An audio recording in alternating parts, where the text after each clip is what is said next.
itu adalah desa pembegal. Jadi semua sekampung begal semua. Sekampung. Pimpinannya namanya Jundub bin Junadah. Jundub bin Junadah. Singkatnya masuk Islam. Saat masuk Islam, secara singkat saja, Nabi arahkan, diajarin sholat.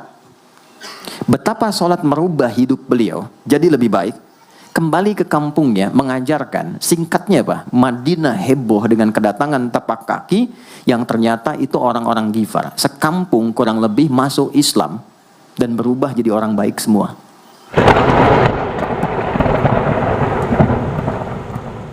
Butuh konektivitas yang kuat dengan Allah. Konektivitas itulah yang dalam bahasa agama disebut dengan sholat namanya. Ya. Di pertemuan lalu kita sudah mencakup beberapa bagian dari sholat itu. Tapi saya ingin tekankan sedikit untuk menguatkan. Sholat berasal dari kata wasala atau silatun. Dasarnya kata wasala yang berarti terkoneksi dengan kuat, terhubung dengan erat. Kita pernah dengar istilah silaturahmi kan? Ya kan? Kalau kita kumpul, bahasa kerennya saya mau silaturahmi kan? Tapi goalnya tercapai nggak? Ya, silaturahmi itu kan dari kata silah, terhubung dengan erat, rasa sayang dan perhatian. Sehingga parameternya itu bukan saat datang. Kalau datang kita nyapa, wajar karena orangnya ada. Tapi kalau berpisah kita masih ingat, masih peduli, masih mendoakan, masih ngontak, itulah silah namanya. Di setiap keadaan kita masih terkoneksi. Keadaan kita yang terhubung dengan Allah, sehingga di setiap tempat kita diperhatikan, di pekerjaan kita dibimbing, di rumah tangga kita diiringi, sehingga semua berjalan mudah dan membahagiakan. Yang melatih kita untuk terkoneksi sehingga nggak putus dengan Allah, itulah yang disebut dengan sholat. Sehingga goal dari sholat itu adalah membangun konektivitas kita dengan Allah yang kuat. Itu yang dimaksud di Quran surah keempat An-Nisa di ayat 103. Fa'idha qadaytumus sholata, maka jika anda telah tuntas mengerjakan sholat, fadhkurullaha. Ukuran keberhasilan sholat anda itu ketika anda merasakan konektivitas dengan Allah mulai nyambung. Qiyaman, jalannya ingat Allah. Sehingga kalau orang jalan, bekerja di apapun, saat dia ingat Allah, dia bisa memfungsikan tubuhnya sehingga tidak mengerjakan apa yang Allah tidak sukai. Gak akan mungkin anda melihat sesuatu yang tidak Allah senangi dalam keadaan yang sama anda ingat Allah. Gak akan mungkin melangkah pada tempat yang salah saat ingat Allah. Dan itu tidak mudah, karena banyak orang keluar masjid pun setelah selesai sholat masih tertukar sendal. Padahal kalau dia ingat Allah, gak mungkin itu terjadi. Itu pelajaran dasarnya. Wa qu'udan wa ala junubikum, baik itu duduk bahkan sampai berbaring, ada koneksi. Nah jadi singkatnya, sholat itu semua gerakannya, semua bacaannya, dari mulai kita bertakbir sampai kita salam, bacaan yang mengiringi, itu bukan sekedar gerakan hampa makna, formalitas kita bergerak dan berakhir, bukan sekedar membaca bacaan yang tidak ada isinya, tapi semua bimbingan bagaimana kita diajarkan langsung oleh Rasulullah bisa mengoneksikan lewat gerakan dan bacaan itu tersambung kepada Allah, sehingga feedbacknya semua apa yang kita bacakan dijawab oleh Allah. Semua gerakan yang kita lakukan ini hakikatnya bimbingan tentang inti kehidupan kita. Jadi di sholat itu ada bacaan, ada gerakan, ada hikmah, ada maknanya semua. Jadi bukan kita takbir begini hampa saja. Tidak. Kenapa mesti begini? Kenapa tangan yang kanan menutup yang kiri? Kenapa bacaannya setelah itu ada iftitah, ada al-fatihah? Itu ada maknanya. Dan dahsyatnya semua profesi-profesi sahabat dan generasi setelahnya yang belajar dengan benar tentang sholat ini, itu semua merubah hidupnya jadi lebih sukses dari apapun yang mereka pilih dalam menjalani hidup. Dan yang paling hebat, itu yang menjadikan Nabi mendapat perintah pertama bukan zakat, bukan haji, bukan umrah, bukan puasa, tapi sholat. Dan perintahnya khusus, spesial, disampaikan dalam peristiwa Isra Mi'raj untuk memberikan pesan begitu tingginya nilai sholat ini untuk kehidupan manusia. Mohon izin maaf bagi teman-teman yang baru bergabung, supaya tidak banyak mengulang, teman-teman bisa cek kembali di pelajaran sebelumnya. Kita kemarin telah selesai di pembahasan iftitah, dengan tangan kanan meletakkan di punggung yang kiri, lalu kemudian diletakkan di atas dada seperti ini. Kesimpulannya adalah, saya cepat saja, dari mulai kita bertakbir, kalau ingin terkoneksi dengan Allah, maka fokuskan diri kita untuk tersambung. Buang urusan dunia semua ke belakang. Jangan bawa dalam sholat. Kalau ingin kita tersambung dengan Allah, tepikan yang lain, hadapkan diri kita, pasrahkan. Hanya Allah yang tinggi, yang agung, yang istimewa. Kalimat agung, tinggi, istimewa itu disebut dengan akbar. Maka kita ucapkan Allahu Akbar. Kita buang semua urusan dunia ke belakang, pasrahkan diri kita, hadirkan sekarang hanya Allah yang agung saja. Itu poinnya. Kenapa problemnya? Tidak sedikit orang sholat itu sulit menemukan kekhusyuan, karena dia bertakbir masih membawa dunia. Dia tidak sholat dengan memahami gerakan takbirnya. Dia jadikan sebagai formalitas. Apakah benar? Secara fikih benar. Gugur kewajiban, dapat pahala sesuai keikhlasan, tapi value dari sholat yang mahal itu nggak dapat. Itu poinnya. Buang semua urusan dunia, kemudian tambatkan diri kita hanya kepada Allah. Dan uniknya kata Nabi, di fase itulah setan mulai bertugas yang mengganggu kita, supaya kita tidak fokus untuk memahami dan melakukan apa yang kita baca dan kita gerakan. Ada setan khusus menggoda orang sholat, namanya khanzab. Nanti ada 9 jenis setan yang detil tugasnya itu berada di sekitaran kita. Mungkin satu kali Mas Baim kita belajar tentang fikih setan. Belum pernah ada kan ya? Anda kalau kesini cuma tahu jalan yang lurus, nggak tahu macetnya, nggak tahu lubangnya, sulit menghindarinya. Kebanyakan orang belajar tentang malaikat tapi nggak belajar setannya, sehingga nggak tahu setan apa yang sedang memprovokasi dirinya.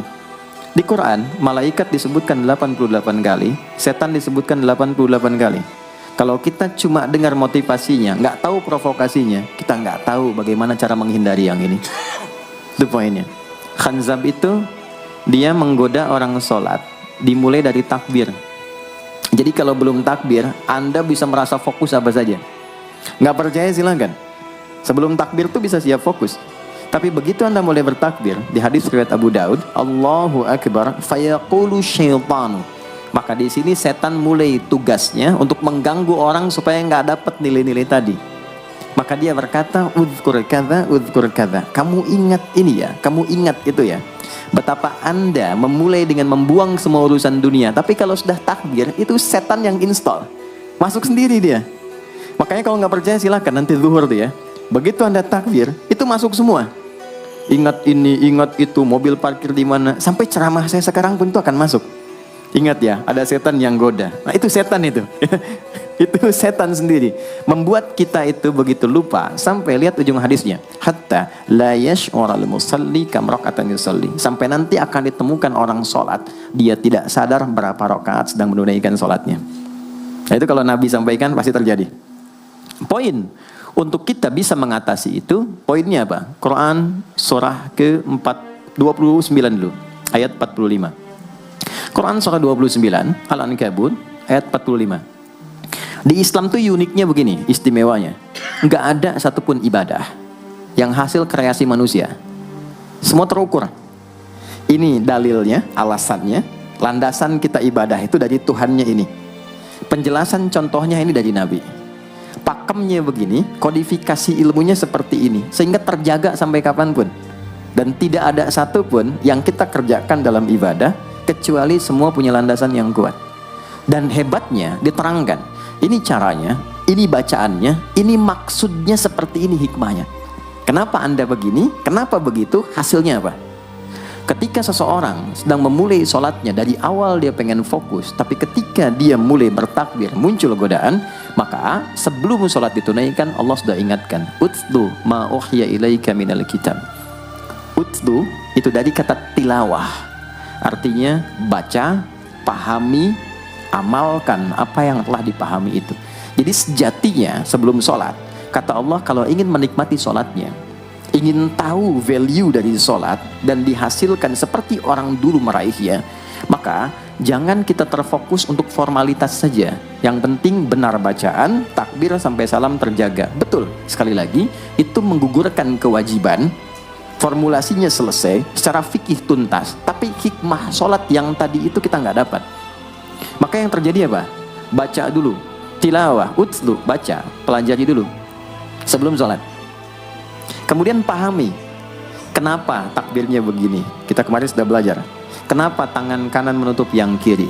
Apa maksudnya sampai kita diperintahkan sholat? Bagaimana kemudian saat kita baca Al-Fatihah? Kenapa yang dibaca itu? Apa yang jadi bimbingan dari Al-Fatihah untuk kehidupan kita? Kalau sholatnya seperti itu akan merubah hidup kita. Itu langsung Allah sampaikan demikian. Lalu kerjakan wa aqimis shalah, tunaikan sholat seperti aku tadi isyaratkan, kata Allah, innas sholata tanha 'anil fahsya wal munkar. Maka jika engkau menunaikannya seperti itu, sholat akan merubah hidupmu. Itu kata Allah tuh. Minimal mendorong kita berbuat jadi lebih baik. Jadi bukan sekedar menjadikan kita pribadi baik, tapi semua yang kita kerjakan menjadi lebih baik. Itu sholat. Itu yang bisa merubah seorang Jundub bin Junadah yang dikenal dengan Abu Dzar Al-Ghifari. Ini teman-teman, kenapa Ghifar itu viral? Ghifar itu adalah desa pembegal. Jadi semua sekampung begal semua. Sekampung. Pimpinannya namanya Jundub bin Junadah. Jundub bin Junadah. Singkatnya masuk Islam. Saat masuk Islam, secara singkat saja, Nabi arahkan, diajarin sholat. Betapa sholat merubah hidup beliau jadi lebih baik. Kembali ke kampungnya mengajarkan, singkatnya apa? Madinah heboh dengan kedatangan tapak kaki yang ternyata itu orang-orang Ghifar. Sekampung kurang lebih masuk Islam dan berubah jadi orang baik semua. Merubah hidup mereka. Jundub orang sukses, setelah itu jadi ustadz. Ini mungkin yang menginspirasi judul preman jadi ustadz. Ini tadinya pembegal semua. Sekampung sukses, jadi orang baik, aktivitasnya berubah lebih berkualitas. Untuk memberikan inspirasi ke generasi masa depan bahwa kami dulu pernah begini, dengan sholat kami berubah, kesuksesan kami raih, maka diviralkanlah nama daerahnya, tambahkan al di depannya, ujungnya tutup dengan i, maka dilekatkan nama bekennya, kunyah namanya Abu Dzar Al-Ghifari. Al-Ghifari itu untuk memberikan kesan begini, saya ini dari Ghifar, itu kampung jelek, desa tempat pembegal, tapi Islam merubah saya menjadi lebih baik. Sholat mengarahkan saya punya kualitas hidup yang lebih baik. Itu poinnya. Sejak peristiwa itu, orang-orang Islam dari manapun yang bukan Arab itu selalu melekatkan nama daerahnya untuk mengenalkan Islam pun sudah sampai ke tempat saya. Buktinya saya menjadi baik.